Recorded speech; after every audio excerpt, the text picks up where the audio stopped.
sehingga orang kolaps. Jadi kalau kita gambarnya ini ada kolaps pada udara di dalam rongga pleura.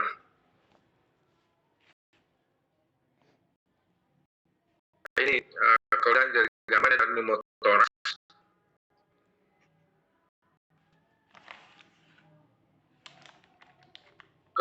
Sebelah normal ya, paranormal ini ada udara dalam rongga pleura, sehingga ini susah kembang kempis ini karena ada udara menghalangi. Karena di sebelah kiri dari pasien ini kan normal nih. Kalau secara definisi biasanya pneumotoraks itu sering disebut sebagai kolaps paru atau penimbunan udara atau gas dalam rongga pleura, di mana rongga terletak dan telah selaput yang melapisi paru-paru dan rongga dada. Kalau lihat gambarnya jelas ya, yang sebelah kiri. Ini yang sebelah kanan. Nggak susah bernapas, ini emergency nih. Bayangkan kalau kau terlambat datang 1 menit, ini pasien sudah bisa meninggal ini. Kalau pneumotoraks. Bayangkan kalau kau punya orang tua tiba-tiba pasien terlambat datang, karena kebiasaan terlambat datang dari sejak semester 4, maka kau kasih mati pasien. Makanya harus disiplinkan dari sekarang. Bayangkan itu masuk di laporan bahwa masih ada mahasiswa minta izin, jemaat baru pulang dari kampungnya. Akhirnya dibatalkan dia punya ujian CBT apa semua. Begitu lama libur masih terlambat datang. Dari klasifikasi, pneumotoraks itu bisa berdasarkan penyebab. Ada spontan, ada primer, ada sekunder, dan ada traumatik. Berdasarkan jenis fistulanya ada tertutup, pneumotoraks tertutup atau biasa disebut dengan simple, dan ada open, dan ada tension pneumotoraks. Etiologi dari pneumotoraks itu ada spontan atau primer dan sekunder.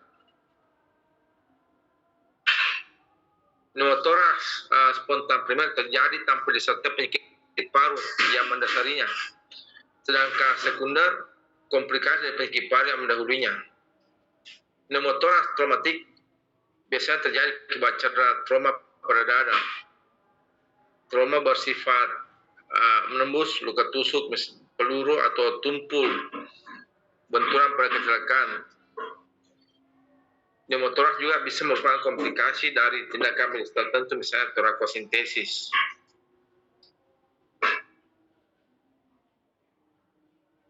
Adapun faktor resiko dari pneumotoraks spontan, biasanya pada pasien tinggi dan kurus itu tekanan distension lebih besar, diabetes merupakan predisposisi terbentuknya blast subpleural apikal. Bisa juga karena merokok, faktor risiko. Bisa juga faktor risiko adalah penyakit PPOK, tuberkulosis, keganasan, dan cystic fibrosis. Ada juga disebabkan oleh risiko dari sindrom genetik.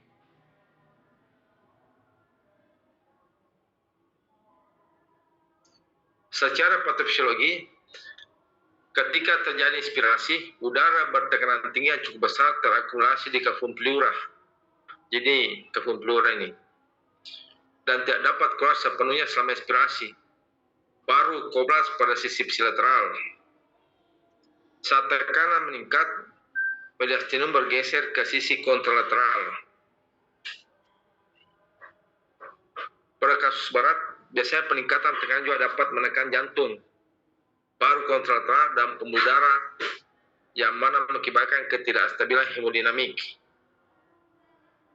Jadi kalau kita lihat gambarnya ada tekanan dari pneumotoraks, menekan paru-paru sehingga menyebabkan kolaps pada paru.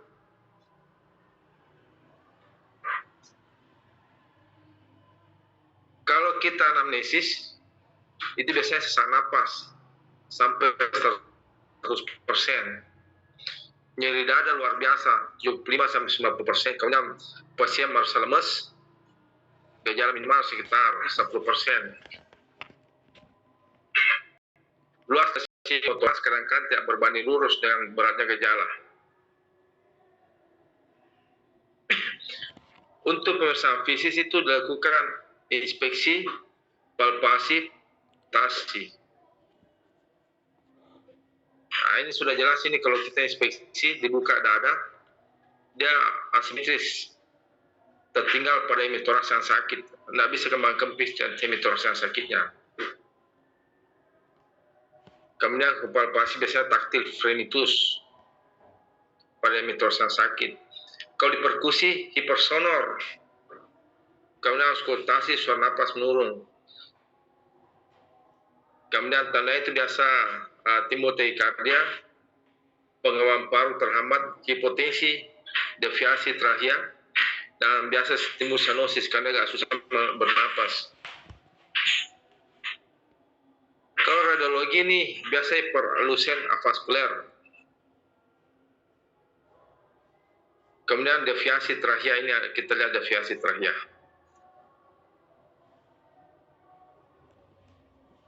Fototoraks dapat untuk mendiagnosa awal pneumotoraks dan memperkirakan luas toraks. CT scan toraks, kasus yang meragukan atau jadi komplikasi bisa dilakukan CT scan. Ini gambar CT scan.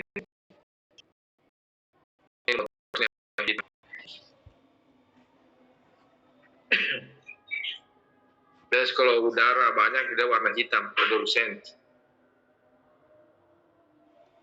Menentukan luas pneumotoraks.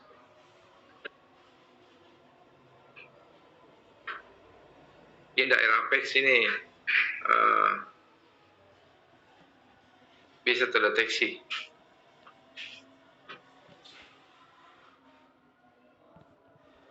Dari palpasi, perkusi, auskultasi bisa kita deteksi timbulnya pneumotoraks.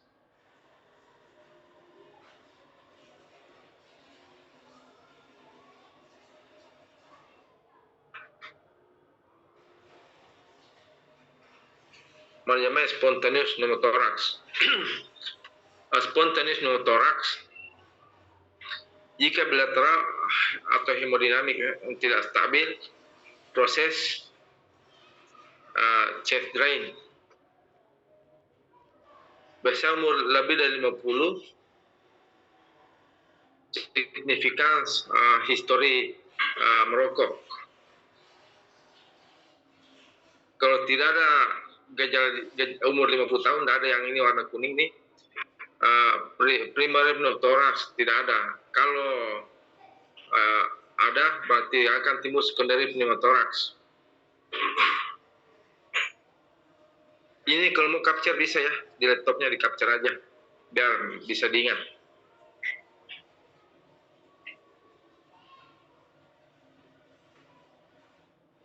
Tata laksana pneumotoraks itu, terapi pneumotoraks bervariasi bergantung pada luasnya serta etiologi atau penyakit paru yang mendasarinya. Pneumotoraks yang kecil sampai sedang pada anak yang tampak normal akan beresolusi secara spontan dalam waktu kurang lebih 1 minggu.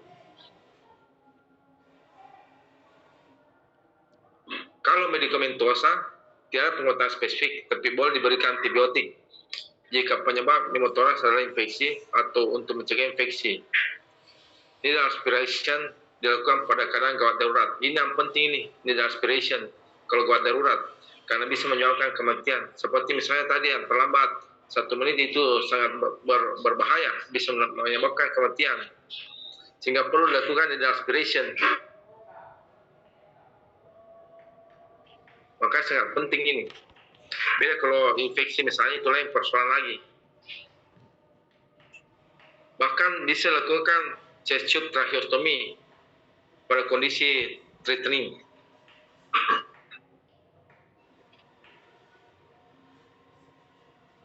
Tata laksana, kita lakukan dekompresi tension pneumotoraks. Dilakukan insersi segera di intercosta 2, di linea midclavicular, diikuti dalam pemasangan USD. Pada intercosta 5, Linda Cilaris. Ini nanti kalau kuas bisa dapat di kasus-kasus pada ini cara melakukannya. Itu banyak bisa lakukan. Kalau nanti kekuasaan rakyat itu kasusnya sangat banyak ini. Dekompresi tension pneumotoraks itu sering kita lakukan. Kalau kita rasanya sudah bosan-bosan.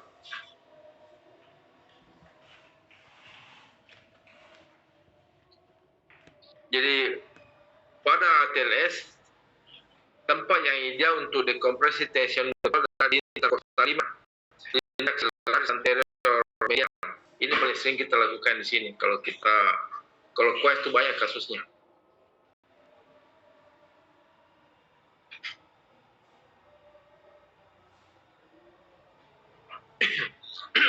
Jadi kalau teorinya ya kita lakukan di aspiration di intercostal 5 axillaris. Ini di aspiration ini. Jadi di antara kostal kita masukkan jarumnya di sini. Itu biasanya lebih enak bernapas pada pasien untuk kasus-kasus penyelesaian pneumotoraks.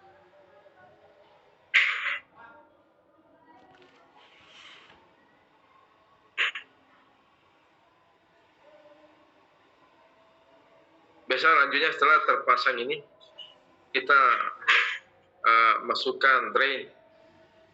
Ini udah cairan ini sehingga bisa bernapas ini. Udara dari paru masuk ke cairan sehingga bergelembung nanti itu. Ini kalau dilihat secara langsung teorinya memang agak sulit. Tapi kalau pas dilakukan itu enggak susah.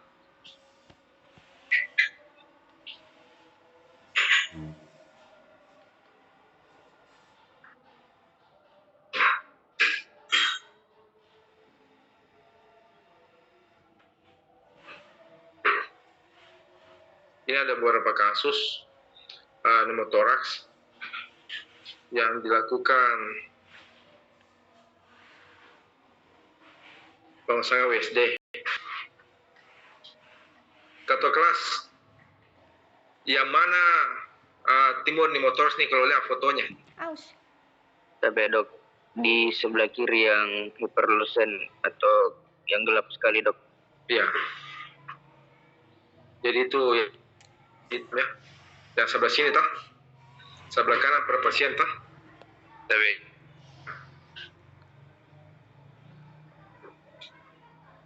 Wow. Sakitnya.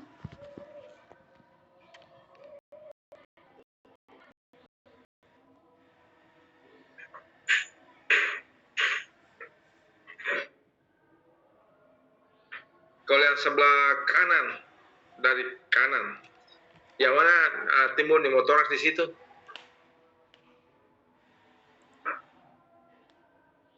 Nah, sebelah kanan, daerah mananya timbul pneumotoraks? Lihat kursor. Tapi lihat dok. Lihat tidak? Tapi lihat dok. Yang sebelah mana daerah sini pneumotoraks? Yang sembunyi atau ini? Tapi dok. Sebelah. Ini apa ini? Ke kanan, yang di kanan dok. Sini? Atau ini? Ya, yang itu dok. Ini? Apa ini? Yang terakhir dok. Ini? Tapi dok. Kenapa ini? Tapi dok, agak ke kiri trakeanya dok, ke normal dok. Dari sudut pandangku dok. Jadi itu yang mana ada lusen, kita mesti bandingkan dengan sebelahnya. Kemudian ada deviasi trakea.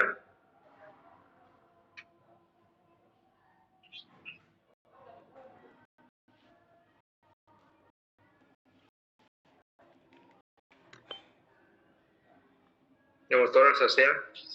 Next.